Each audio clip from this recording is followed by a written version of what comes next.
Oh my goodness, it's me again, back on the channel. Like, I've been totally ghosting you guys for months, and I'm so sorry. Everything's been chaos, and my brain does not work on a schedule. Anyways, I just figured I'd show you a little bit of my MacGyvering right now. Keep in mind that everything's a complete disaster. I'm working on this tornado siren project. Pretty happy with it so far.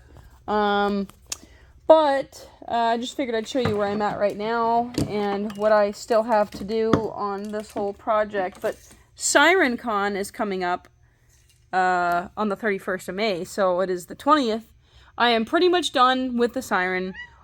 All that's left is essentially getting the wiring figured out. I'm not an electrical engineer, and I'm basically making my own circuits right now, and that's kind of like a learning experience for me, but I'm going to turn the camera around and show you what I got so far. So, everything's disassembled. I have the siren horn on the chair right now. That control box is opened up and everything right now. But this is the box. This is the blower box. As you can see, I had a nice custom-made Thunderbolt with the Civil Defense logo on it made. It looks awesome. It's very nice. And inside of here, we've got, I'll move this over real quick. Oh, there we go. Okay.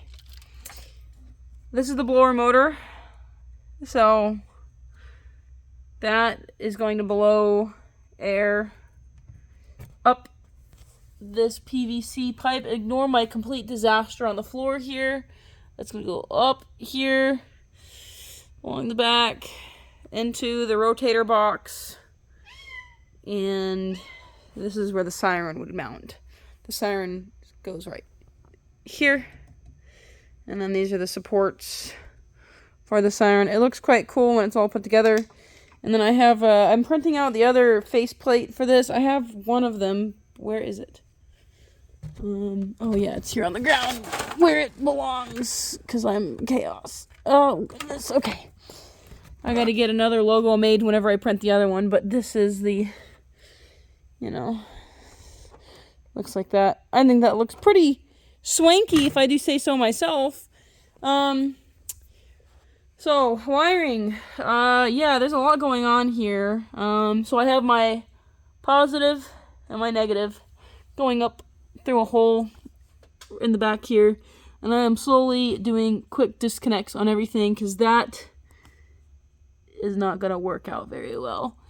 So these are all my positives going to the switches that I have here. I have a bunch of switches here. I'll flip this over here in a second once I'm done demonstrating this. So one switch turns on the rotator. We can go ahead and flip that on, I think. Yeah. So this is the rotator. And what it does is it simply rotates this in a circle. So that's really cool and satisfying, and it works. We're going to go ahead and turn that off. And then I have 3 siren activation switches here. This one is just a little push button switch. That it's a momentary push. So you push it and it makes the noise, and then you let go and it stops. This is going to be alert, which will be a solid tone. This is attack, and what it's going to do is it's going to activate these solenoids here to click back and forth, and you'll have an alternating wail. So the way I have this wired is I have my positives. One wire splits into 4, and it goes to each of these switches, and then from these switches they go to their respective things. So these 2 switches here will go directly to the siren motor. This switch will go to the solenoid control module, then the siren motor. So for the solenoids, this is all chaos right now because I'm troubleshooting. But what I have is, I have all the positives. One of the positives is going into this blinker relay right here. That's a blinker or a flasher relay, like that you'd use for like your flashing, your blinkers on your car. And then goes into this relay here, which activates a little thing, a little switch that will go back and forth, and it will activate these solenoids. I'm going to test this, and I'll show you exactly what it's doing here. For now, I'm going to use the test button. Now, the test button normally would not activate the solenoids, but I have to put a diode in to prevent backflow. But, you know, we'll worry about that. Okay. So, I don't know if you can see, but that is activating. See that? Very cool.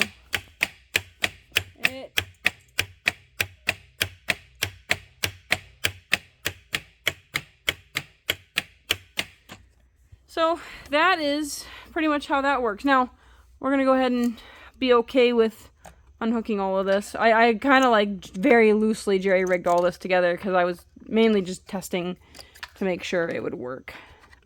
So we'll take these wires here and my disaster on the floor. I'm a very messy worker, I'm sorry. I'm actually going to disconnect the battery too. This is the control module. I've got some LEDs that I'm going to put in here to make that look nice. But yeah, I think this is going to look awesome. And, you know, we'll slap the siren on. That way you can see, like, what the whole thing looks like put together. I printed the chopper, which is the thing that spins really, really, really fast and makes all the noise, out of carbon fiber reinforced material. But this is the whole unit. It's messy. I'm a mess. I am a messy worker, but that is okay. Anyways, I'm excited. I'm super excited. I put a lot of work out of this. This is PETG. This is PETG because this is, you know, going to be doing a lot of heavy lifting, basically. And then, you know, inside the siren, there's the void. And these things, these little, see?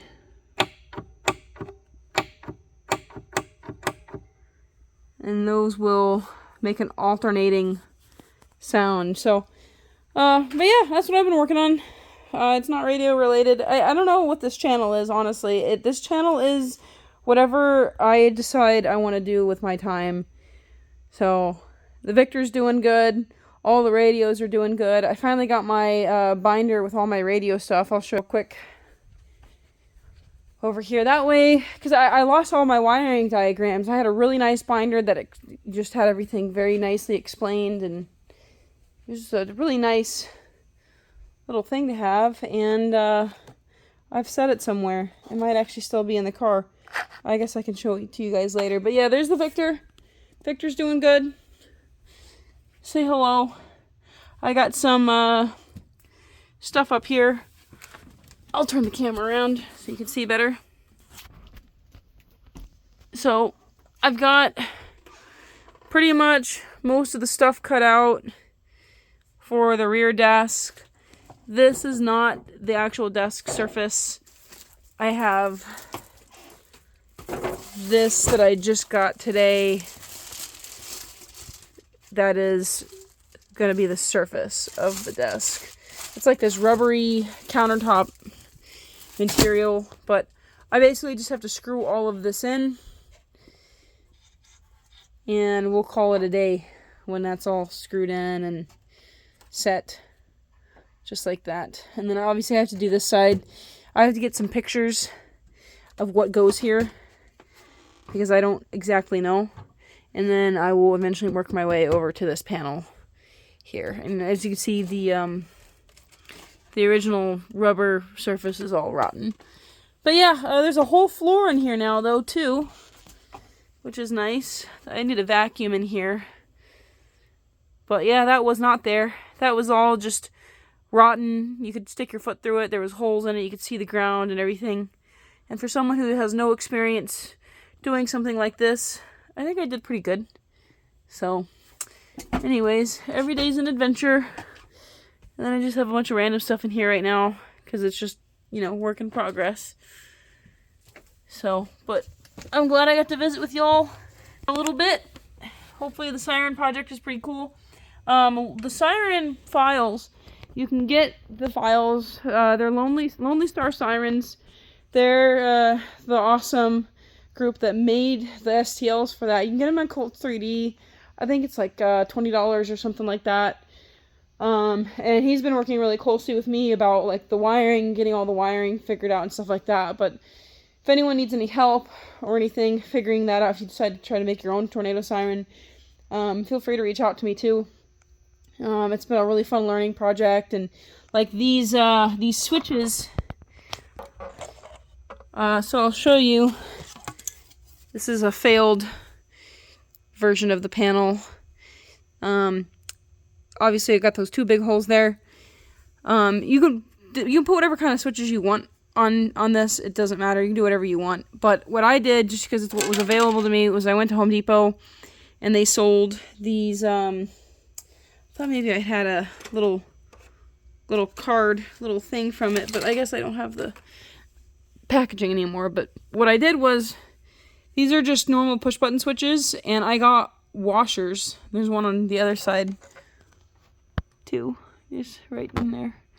And I just used the washer to kind of fill the gap, and honestly makes it look kind of cool and nice. And then I took some electrical tape, multicolored electrical tape, and I kind of cut it to the same size of the thing and gave different colors. Because, you know, the switches, they had different colors for the switches. I think they had like black, red, blue, and white. And then I did a toggle switch for the rotator, just because I like toggle switches, and I thought that would be fun. And I want the rotator to be on its own circuit. So, anyways, that's all. Thanks, guys. Hope you guys are doing good, and I haven't forgotten about y'all, and I'm sorry that I'm really bad at uploading videos. It's just like, I feel like I build stuff, and then I'm like, wait, that would have made a really cool video, and I'm like, well, crap, I already did it. So, I definitely plan on posting some content for the Siren Con. And then I've got some other stuff I'm working on regarding the SS United States. Shocker, I am like part of the SS United States Preservation Foundation. I somehow managed to get put on the board of directors for that, and I am doing what I can, however I can, you know, and I know her future seems bleak, but I would at least rather be on the side of history that's trying to do something. You know, I'm just a 30-year-old. I don't know anything. But we'll see what happens there. I'm working on a really cool video. I actually went down to Mobile, got to see the ship, and I'm going to be going back in June.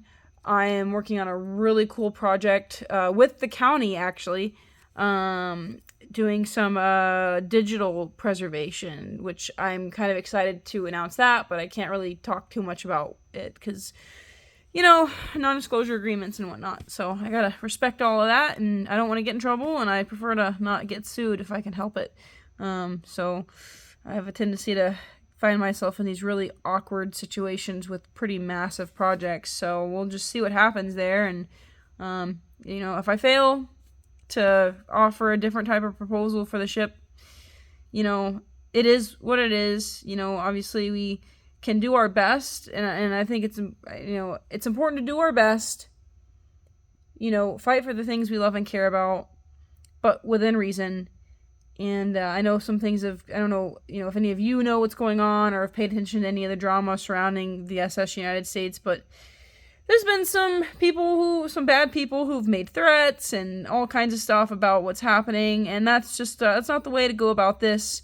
You know, ultimately, we're just people who love a ship, and we want something better for her, and, but it's really expensive, and, it's a lot maintaining a 990-foot long ocean liner, and, it's a tall order to ask any company or sponsor or anyone to try to take something like that on. So, you know, I will do what I can. But I've got a fail-safe I'm working on, which involves preserving the ship digitally, and that's something that I will be spearheading. And if I can at least accomplish that, you know, I'll be happy. You know, so sorry this video covered like 10 different topics on top of a tornado siren. And you guys don't want to hear me talk anymore. But I figured I'd just give you guys an update in general and see like kind of what all is going on. But yeah, I filmed this with my phone in like portrait, so hopefully the film, I don't know, it's probably gonna look awful because I'm gonna have like the phone turned sideways and I'm gonna be on my side, or whatever you're looking at's gonna be sideways. So I'm really sorry, guys. My production quality is not too good. I just have too much going on in this head of mine to focus on that stuff too much. But y'all take care of yourselves. Love you guys, and I'll see you next time.